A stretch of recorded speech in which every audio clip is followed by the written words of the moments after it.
내일장에서 바로 수익 내볼 만한 종목을 찾아드리는 단타일타. 안녕하세요. 저는 진행을 맡은 이정원입니다.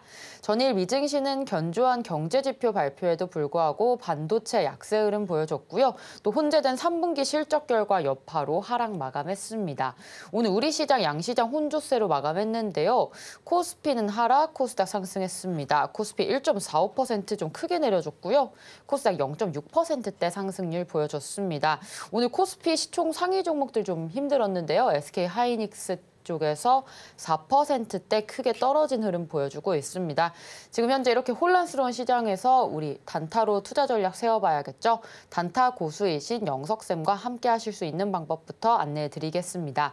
샵 0082로 현재 갖고 계신 종목의 이름과 매수가 비중 3가지 보내주시면 종목에 대한 고민 상담 실시간으로 해결해 드리고 있으니까요.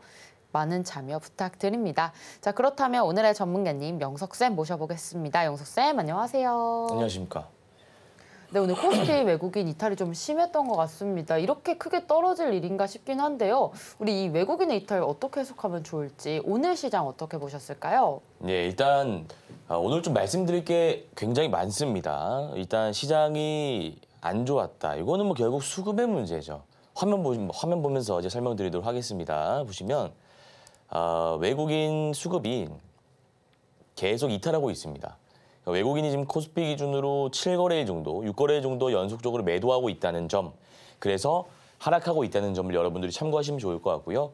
코스닥은 뭐 오늘 외국인이 좀 들어왔습니다만 제가 일시적인 수급 그렇게 중요하지 않다라고 말씀드렸고 추세적인 수급이 중요하다라고 설명드렸는데 개인 투자자가 한 달 동안 방어를 하고 있는 모습이 연출되고 있다라고 생각하시면 되겠습니다. 그래서 아직 코스피와 코스닥 그러니까 열려 있다라고 보시면 됩니다. 더 빠질 수 있다라고 생각하시면 되고 삼성전자가 이제 오늘 좀 이슈가 나왔습니다. 삼성전자가 유의미한 좀 이슈가 나와서 제가 이거를 좀 말씀드리고 싶은데 장중에 3%까지 급등을 하다가 오늘 뭐 빨간불 들어오긴 했습니다만 그 상승분을 반납했습니다. 매물대가 좀 있으니까 반납을 한 것인데 실적이 나왔어요. 실적이 나왔는데 이제 HBM3 이 샘플을 제공하고 그다음에 콘테스트를 받고 있습니다. 그리고 HBM 매출이 분기 대비해서 70% 급증했습니다. 그래서 실제로 까봤는데 유의미한 수치가 나왔다는 점 그리고 4분기에는 주요 고객사에게 공급할 수 있다는 어떤 기대감. 여기서 말하는 이 주요 고객사는 여러분들 잘 아시겠죠? 엔비디아입니다. 제가 그때 반도체 생태계를 말씀드릴 때 결국에는 AI가 앞으로 시장을 장악할 것이고 AI용 반도체, 그러니까 HBM을 선점하는 반도체 기업이 1등 기업으로 갈 수밖에 없다. 그럼 여기가 어디입니까? 엔비디아죠. 그럼 엔비디아한테 공급하고 있는 회사가 어디가 있죠? SK하이닉스, 마이크론. 아직 삼성전자 좀 검증하는 단계가 많다 이겁니다.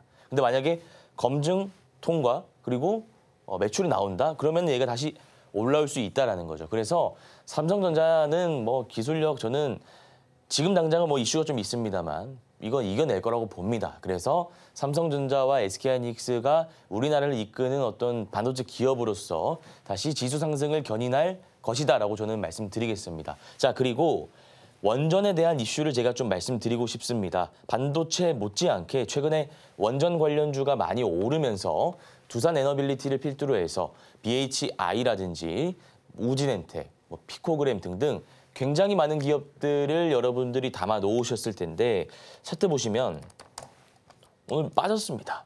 빠졌고요. 두산 에너빌리티 볼게요. 얘도 많이 빠졌습니다. 장중에는 뭐 8%까지 빠졌어요. 이게 왜 빠졌냐? 제가 오늘 아침 방송에서도 말씀드렸는데 간밤에 악재스러운 이슈가 나왔기 때문입니다. 악재스러운 이슈. 제가 이렇게 한강 산책하다가 보니까 버스에도 이제 공익 광고가 있더라고요. 체코를 넘어서 전 세계로.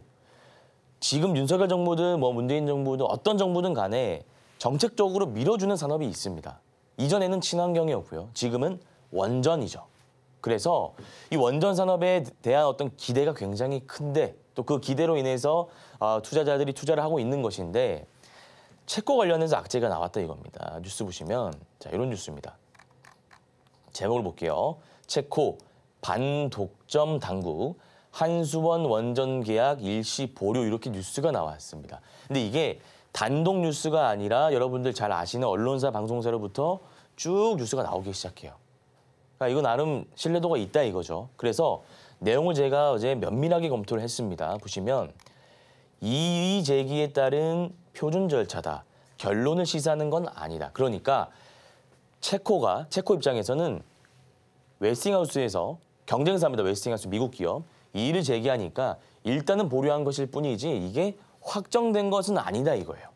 한수원 입장은. 내용 한번 보겠습니다. 내용 보면 쭉쭉 가서 AFP 로이터 통신 여기는 공신력 있는 곳입니다. 일시 보류 조치했다고 보도했다. 보시면 EDF와 웨스팅하우스의 이의 제기를 받아들여 선제적으로 결정했다. 그런데 얘네들이 경쟁사라고요. 프랑스와 웨스팅하우스 미국. 그러니까 경쟁사가 이의 제기를 했다 해서 만약에 그러니까 만약에 우리가 기술력에 문제가 있다. 그런 거는 좀 문제가 됩니다.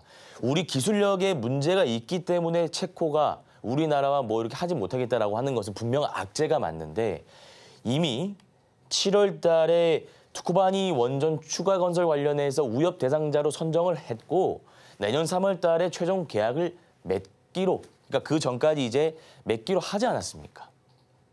그래서 이거는 악재가 아닙니다.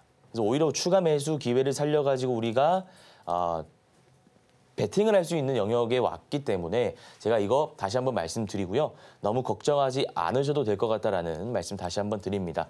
자, 그리고 오늘 시장이 좀 많이 빠졌는데 지금 코스닥에서 뭐 바이오 이런 건 좀 올라왔습니다만 코스피에서 전반적으로 SK하이닉스 많이 빠졌고요. LG에너지솔루션, 삼바, 현대차, 뭐 셀트리온 여러분들 아시는 금융지주사, 완성차 업체, 배터리, 그다음에 빅테크 기업들 전반적으로 빠지다 보니까 오늘 시장이 좀 과하게 하락했는데 너무 걱정하지는 않으셔도 될 것 같습니다. 일단은 닥스권 안에서 우리나라 증시가 계속 갇혀 있을 가능성이 높다라는 말씀을 드리고요. 이럴 때일수록 우리는 단기 투자하는 게 맞다라는 말씀 드려보도록 하겠습니다.